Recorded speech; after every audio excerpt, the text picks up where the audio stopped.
Hey guys, welcome to my channel. Today I've got for you an awesome hip flexor sequence.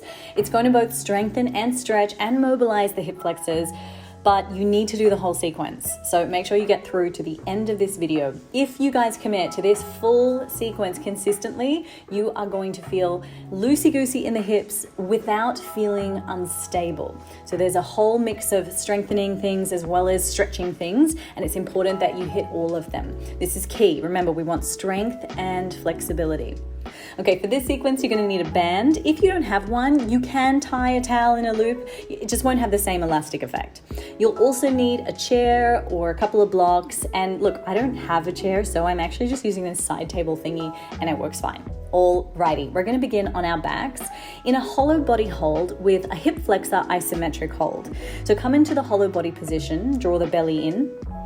And from here, with the band around your feet, you're gonna bend your right knee and just hold this position here. Now, as I bend this right knee, I'm also extending through my left leg. So it's really strong, the legs are strong. Have a quick look down at your belly and make sure that your belly is drawing in. Don't let it be kind of bloating up towards the ceiling. Suck it in and feel your spine imprinted on the floor. Let's go ahead and change sides. So kick out the right leg and bend the left leg. And you should feel that resistance here.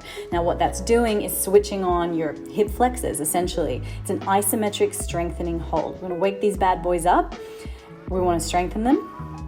And then we're gonna do some stretch work as well. Holding here, 3, 2, 1. Good, release.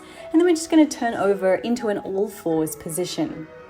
We're coming into a quadruped hip extension. It'll be single leg, obviously. So spread your fingers nice and wide. Take your hands shoulder distance apart, your knees hip distance apart, and go ahead and just extend that right leg back behind you. Bend the knee so that it's at a right angle. And from here, we're gonna bring that right knee down towards the floor. And then using our core strength to keep the spine stable, you're then gonna hip extend by kicking the heel up towards the ceiling.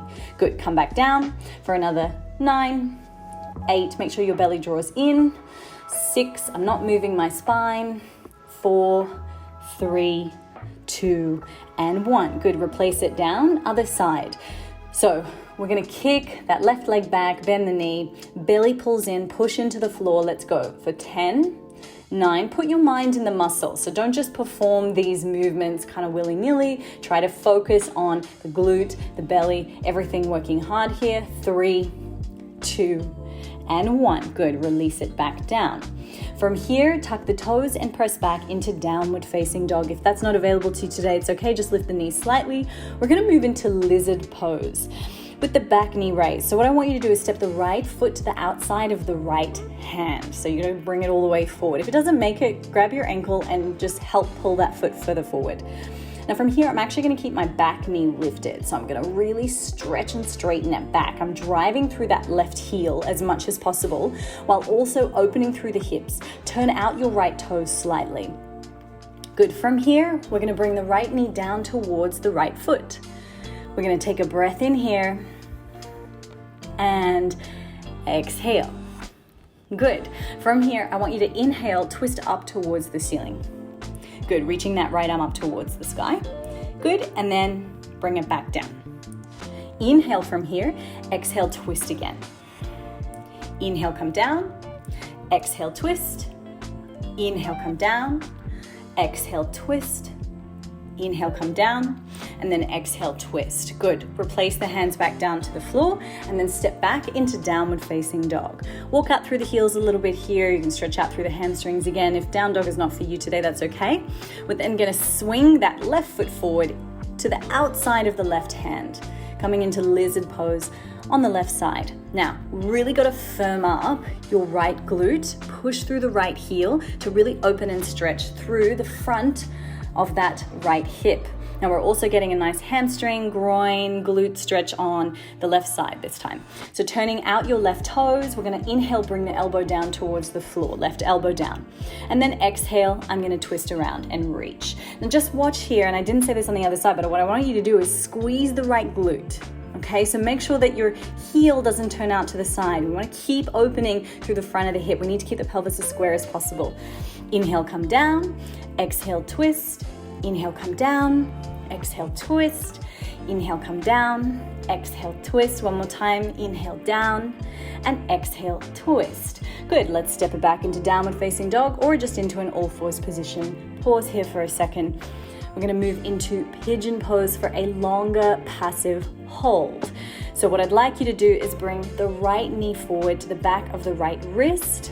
The right foot comes towards your left wrist, but not too much, because the aim and the focus of this particular sequence is not so much about the glutes, but actually the front of the hips. So if you come into too much of an intense external rotation in your pigeon pose, you're going to find that it's more about the glutes, but what I actually want it to be is more about the hip flexors. So what we're aiming to do here is really get into the left side. So what I'd like you to do is really open into this stretch by taking your back left leg as far back as you possibly can.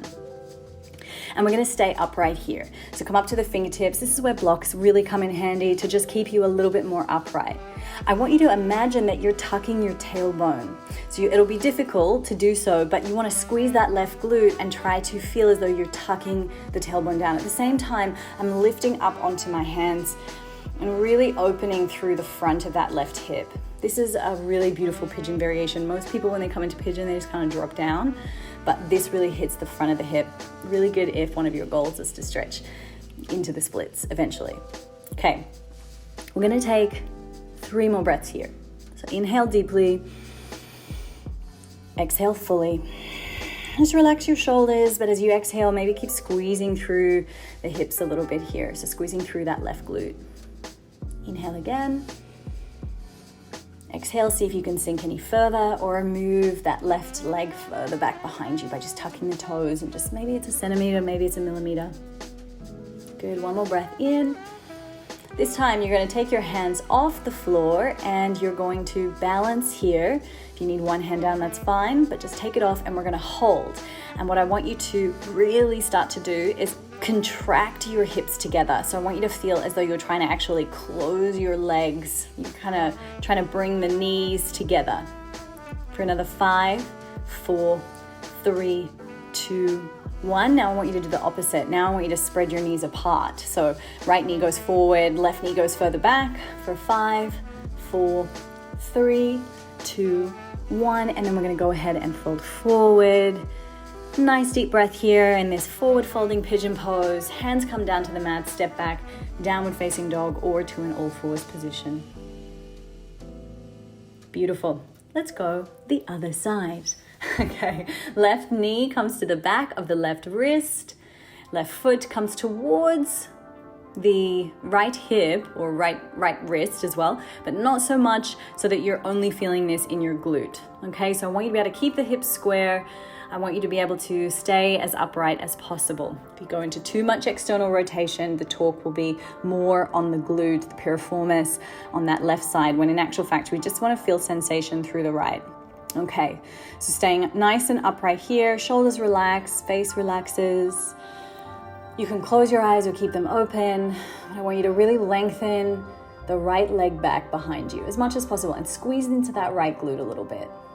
Now notice if your foot starts to sickle, like if your femur bone, the thigh bone starts to rotate at all, you're not going to be getting the stretch that I want you to be getting. So we want to try to, and this is why the glute squeeze helps, we want to aim to keep that femur nice and straight.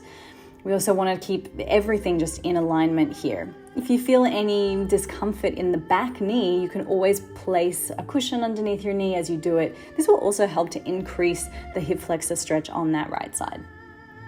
We're going to take 3 more deep breaths. Inhaling.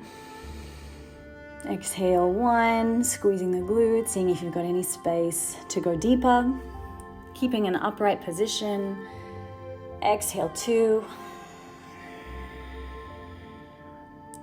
Inhale.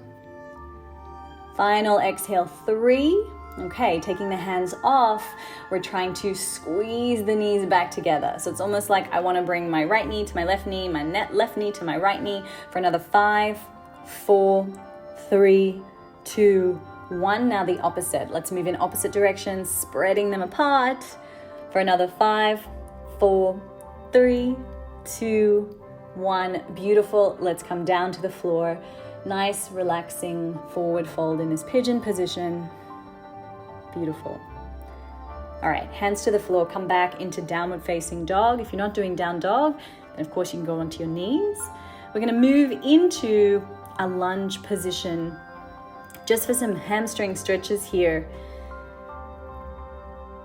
So after you've done a few breaths in downward facing dog, I just want you to walk the feet up to the hands. That's it. And just fold forward here in this nice juicy forward fold.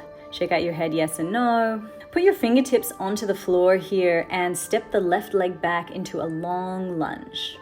Okay, so this time we're keeping the legs a little bit more square. It's not lizard pose. And I want you to place that back knee down to the floor. And when you place it down on the floor, I just want you to be really careful that you're not sort of pressing onto the top of the knee. And the reason for that is that I don't want to kind of jam your femur bone back up into your hip. We want to be placing that knee very lightly down so that it's more the top of your knee or just above the knee that's on the ground. Now, from here, I'm just going to extend and lift my left arm up towards the ceiling. And then I'm going to start to lean over to the side here. So we're getting a stretch for the QL, but also some of that tissue, the obliques and hip flexors here. Then I'm going to inhale, come back to center, hands come to the floor. I'm going to step my back leg to meet my front leg and fold forward. Fingertips come onto the floor, and then we're doing the other side. Right leg steps back, so we're in a left lunge. We keep everything nice and square. Place that knee down to the floor. The right arm is going to lift up. Your hips and your body are more upright. And we take it over to the side here. Good. Come back to center, hands to the floor. Step the back foot to meet the right foot. Beautiful. And then come back into your forward fold. Shake out your head yes and no. Relaxing and releasing. Good. We're going to do that again. Left side, step back. This time, I want you to keep your hands on your hips, raise your body slightly, and lift the back knee off the floor. Really push through the back leg. Now we're in a nice deep lunge here, but we're strengthening and stretching at the same time. If you have it in you, if you have the balance to do so, you're going to go ahead and take that left arm up and over to the side, get that side oblique stretch, and then bring the hand back to the hips. Lower the knee down to the floor, hips come forward, left glute is squeezing, hands come down, step back into downward facing dog. Bend your knees, look forward, walk the feet up to the hands. Beautiful. Just go ahead and come into a halfway lift. So we're going to flatten and lengthen, and then exhale, belly button pulls into the spine. Come into Uttanasana, which is a forward fold. Now, when you do so, I just want you to notice, like when you come into this forward fold, what's the differing sensation that you feel in the hips left and right? Maybe there's none, but I just want you to notice if there is a difference in your ability to flex one side versus the other, because we haven't done the right side yet. So fingertips on the floor. Let's step that right leg back. Come into a nice long lunge here. More like a split squat for any of my fitness buffs out there. So my knees over my toes, we're in a nice long lunge. And then from here, I'm gonna lift that back leg off. I'm gonna hold here. And I'm gonna go ahead and take that right arm up towards the ceiling and over to the side. So we get a nice side stretch here. Then I'm gonna come back, hands are on my hips. I'm still in my lifted lunge. Then I'm gonna slowly lower the back knee down to the floor. Good. And then hands to the floor, step back to downward facing dog, bend your knees, look forward, walk the feet up towards the hands, hanging forward in your forward fold. And from there, you're just going to gently roll all the way back up to a standing position. Perfect. Alrighty. That is your sequence. Make sure you hit this bad boy up over and over and over again, because it's really important that you repeat sequences, right? The body is consistently making you better at whatever it is that you are consistently and constantly doing over a period of time. So if we want the adaptations to occur, if we want the results to occur, we need to be repeating this. All right, let me know how you went in the comments below, and I will see you guys soon.